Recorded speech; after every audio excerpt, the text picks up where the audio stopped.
Alright, hey guys, this is an update on my 2000 Toyota Tundra requested by a subscriber that commented. Here it is. Okay, first thing, the clear coat is fading away on the fender flare. I mean, that's been doing it since I've owned the truck, just slowly. It started like right here, and then it just spread to the whole damn thing, if you can see that, sorry. What else? Tires are wearing down. I got about, I'll say about 40,000 miles left till they go completely bald. So, I mean, these tires are probably like, God, I want to say about 800 for the set. If I keep the wheels, if I get new wheels, it's probably like 1,400. But anyway, the Fox shocks or coilovers are still doing great. I mean, no problem there. I think these ball joints are wearing out because the upper and lower ball joints are wearing out because when I put what did I do to it? I think when they installed this, it stiffened the suspension, so it made the bushings wear out prematurely, because these are new. I mean, you guys saw the video. I put new control arms on there, so I guess the added weight wore out the rubber bushings. I was gonna replace them with polyurethane, but then everyone says like they squeak because they're plastic and they tend to move around when the control arms go up and down as you're driving. Which, I mean, shit. But I found out that because it's been so raining, the lack of me making videos on this truck, because it's winter, it's raining, it's cold. I had a job. Yeah, I had a job. That's another story. But yeah, that I have a. If you can see, I can't zoom in. Can I? Yeah, I can. There's a coolant right there because I had a water pump leak. Well, it wasn't a water pump. It was a hose under the intake. I'll pop the hood and I'll show you what went on.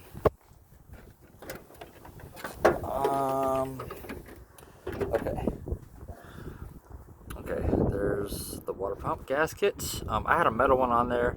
I told them to keep the metal one on there, and they replaced it with the one that came with the kit anyway, which is stupid. That's probably why. Well, I'm just scared that it might fail.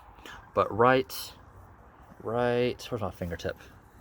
Right there is where the water hose goes under the intake. That was out of alignment. No, there was an O-ring, is what they said. The O-ring was curled up, caused coolant to shoot out of there under high pressure, because you know it's a 2UZ engine and very fucking durable. I mean, I revved the hell out of this engine, so at like 3.5 plus RPMs, it would squirt out onto the iron block, down under the intake where it was hard to see. I had to get a water hose and shoot the coolant out of there to make sure it wouldn't rust. But yeah, anyway, I took it back. They fixed it. That is the reason why I am jobless, because if that wouldn't have, if the pulleys and everything weren't squeaking and shit, I probably would still have a job for a little while. I was hoping to keep one until February, because I mean, being a CNA sucks. As you can ask anyone, being a CNA sucks ass. Let's see what I don't know what else to tell you guys. Shocks are good. Thinking about replacing the control arm bushings with polyurethane ones. I don't know. What else do I have to plan? Oh, I gotta get new axles. Both axles are. I mean, the boots ripped, but I mean the axles are in perfect shape. They're not making noise. They're not clicking. They're perfect. I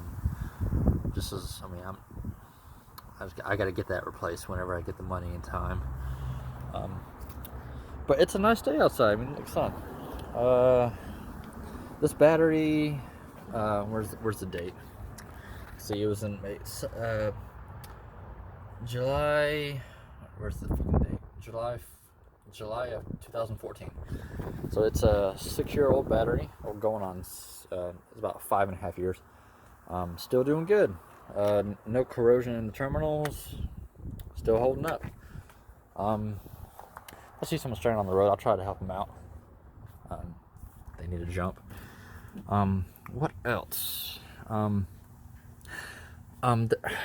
sure there's like in every video that you read about or look at about 2UZs, there's a ticking noise due to the lifters, the valve springs, or the valves themselves failing. I thought that the coolant leak, when I had the water pump replaced, I thought that the coolant leak was coming from the blown head gasket, because when they flushed the radiator,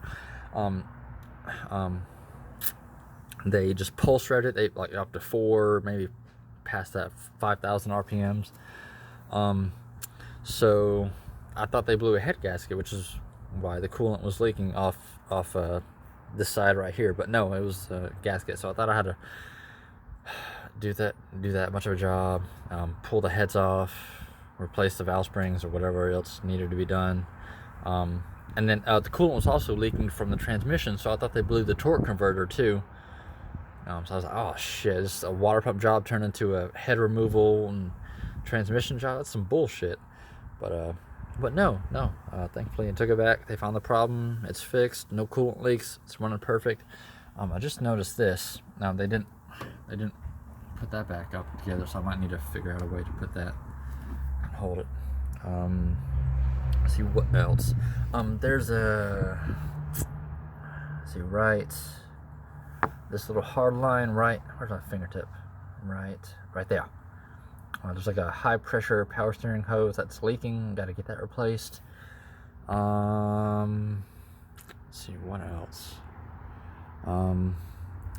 Cold air intake still doing good. I gotta replace this dry filter because it's loose. It's not really holding on to you can just easily slide it off and on, which makes it easier for maintenance. But I'd rather have something that holds on to the filter. See, transmission's still doing good. It's an A340E from a Mark III Supra. Those things cost about $2,600 if you buy one that's rebuilt, which are very good from Jasper. I heard they're a very good company to get transmissions and engines from. Then there's another company that sells because Jasper doesn't make 2UZs. That's another company. I think Powertrain.com. I'm not sure. But whenever it does, I think I might just keep this truck and just swap the engine out when it's died. That's my little update for this truck. Bumper's still doing good. The interior is just completely shot. It's about $1,200 to get just the front row seats done. I mean, this is still in okay condition. I mean, compared to the driver's seat, but this is a 40-60 split front row, so you can't just go to Walmart or some shit and get seat covers, because they don't make them like that. They make for individual seats, which is stupid in my opinion. So you gotta go to autoanything.com to get some, or try to swap out the seats from an older Tundra. But yeah, that's my little update. Hope you guys enjoyed it. Not much to talk about, but yeah. Got any questions or concerns, hit me up. I'll try to respond. All right, have a good day.